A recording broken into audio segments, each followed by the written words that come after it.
ہمارے مال میں سے جو چاہیں لے لیں اور جو چاہیں دے دیں، اور جو آپ صلی اللہ علیہ وآلہ وسلم لے لیں گے وہ ہمارے نزدیک اس سے زیادہ پسندیدہ ہوگا جسے آپ چھوڑ دیں گے، اور اس معاملے میں آپ صلی اللہ علیہ وآلہ وسلم کا جو بھی فیصلہ ہوگا ہمارا فیصلہ بہرحال اس کے تابع ہوگا۔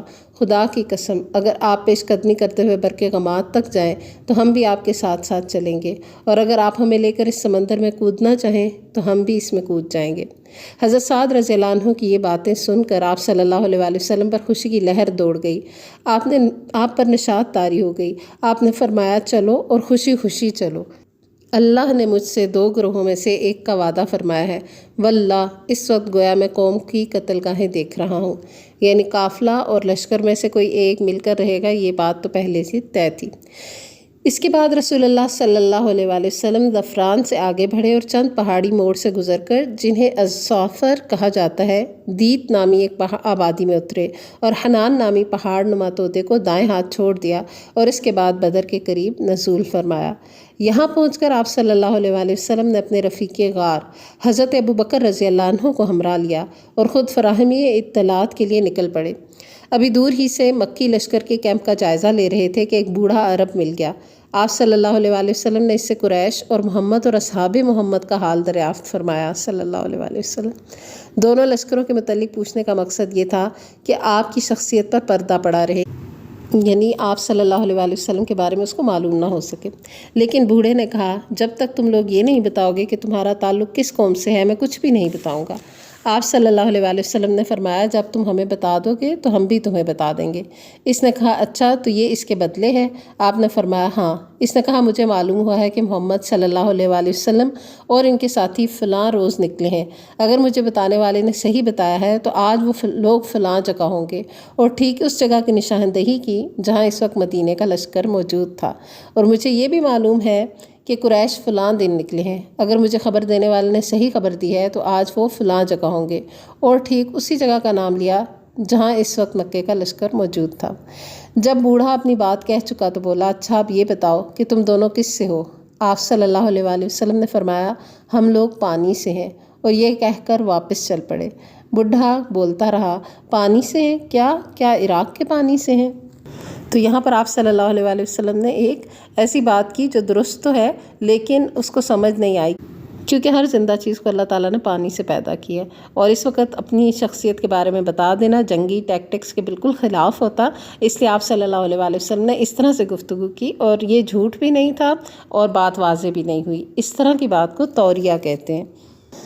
اسی روز شام کو آپ نے دشمن کے حالات کا پتہ لگانے کے لیے نئے سرے سے ایک جاسوسی دستہ روانہ فرمایا۔ اس کارروائی کے لیے مہاجرین کے 3 قائد علی بن ابی طالب، زبیر بن عوام اور سعد بن ابی وقاص رضی اللہ عنہم صحابہ کرام کی ایک جماعت کے ہمراہ روانہ ہوئے۔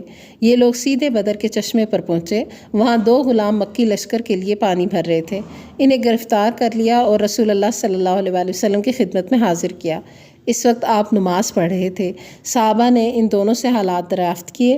انہوں نے کہا ہم قریش کے سقے ہیں، یعنی جو ان کے لیے پانی بھر کے لاتا ہے اس کو سقا بولتے ہیں، تو انہوں نے کہا کہ ہم تو قریش کے سقے ہیں، انہوں نے ہمیں پانی بھرنے کے لیے بھیجا ہے۔ قوم کو یہ جواب پسند نہ آیا۔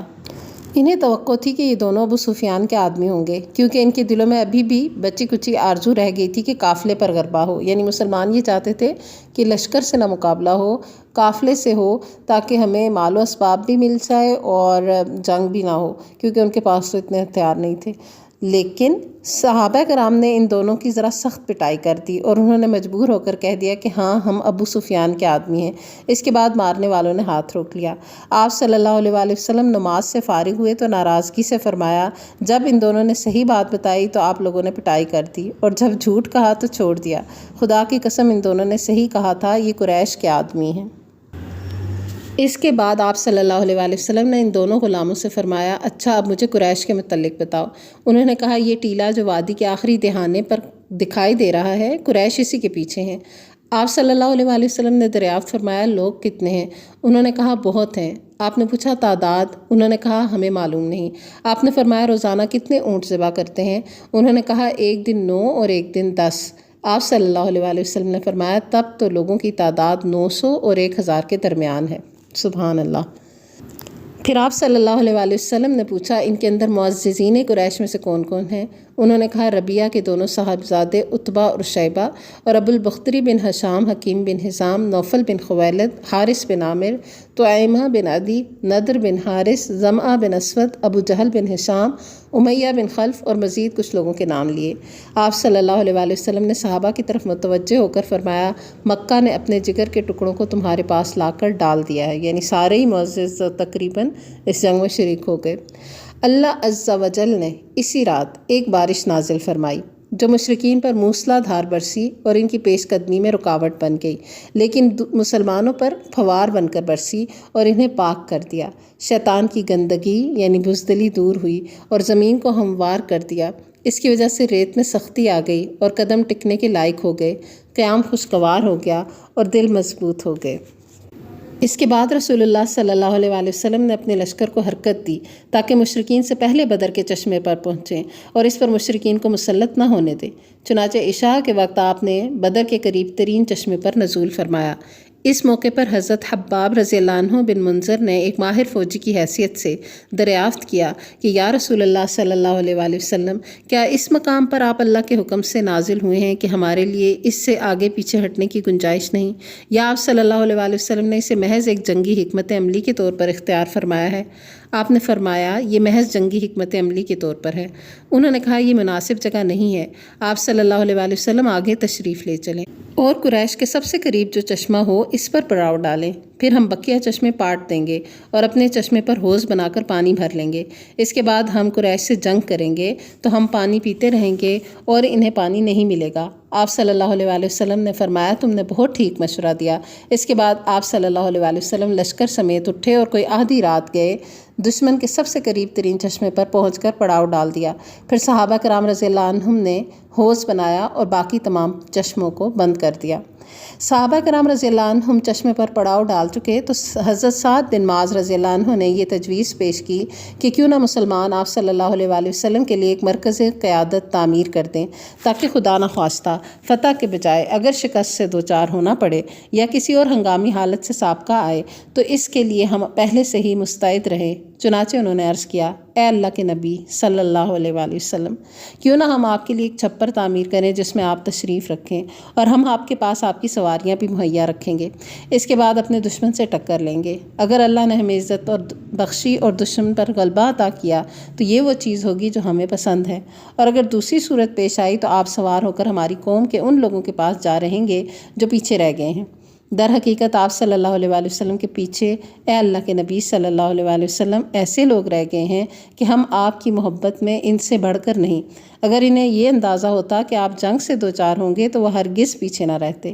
اللہ ان کے ذریعے آپ کی حفاظت فرمائے گا، وہ آپ کے خیر خواہ ہوں گے اور آپ ان کے ہمراہ جہاد کریں گے۔ یعنی جو لوگ ابھی یہ تو آ رہے تھے قافلے کی وجہ سے، ان کو نہیں پتا تھا کہ لشکر سے مٹ بھیڑ ہوگی، تو اب یہ صحابی جو ہے حضرت سعد بن معاذ رضی اللہ عنہ، انہوں نے بڑی ہی ایک شاندار ترکیب پیش کی کہ آپ صلی اللہ علیہ وآلہ وسلم کے لیے ایک ایسا چھپر ہم تعمیر کرتے ہیں کہ اگر اللہ نہ کرے کہ فتح کے علاوہ کوئی دوسرا بات پیش آ گئی تو پھر آپ صلی اللہ علیہ وسلم جو پیچھے رہنے والے صحابہ کرام ہیں ان کے پاس جائیں اور پھر ان کے ساتھ مل کر پھر مقابلہ کریں ان لوگوں سے۔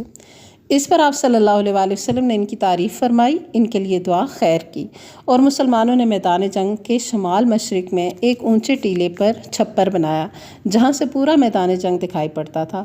پھر آپ کے اس مرکز قیادت کی نگرانی کے لیے حضرت سعد بن معاذ رضی اللہ عنہ کی کمان میں انصاری نوجوانوں کا ایک دستہ منتخب کر دیا گیا۔ اب اگلے سبق میں ہم یہ دیکھیں گے کہ لشکر کی ترتیب مسلمانوں نے کس طرح سے کی، آپ صلی اللہ علیہ وآلہ وسلم نے کون سے وار ٹیکٹکس لیے اور کیا صورتحال پیش آئی۔ تب تک کے لیے اجازت دیجیے، انشاءاللہ پھر ملاقات ہوگی۔ وآخر دعوانا ان الحمد للہ رب العالمین، سبحان ربک رب العزت عما یصفون وسلام علی المرسلین والحمد للہ رب العالمین۔ السلام علیکم ورحمۃ اللہ وبرکاتہ۔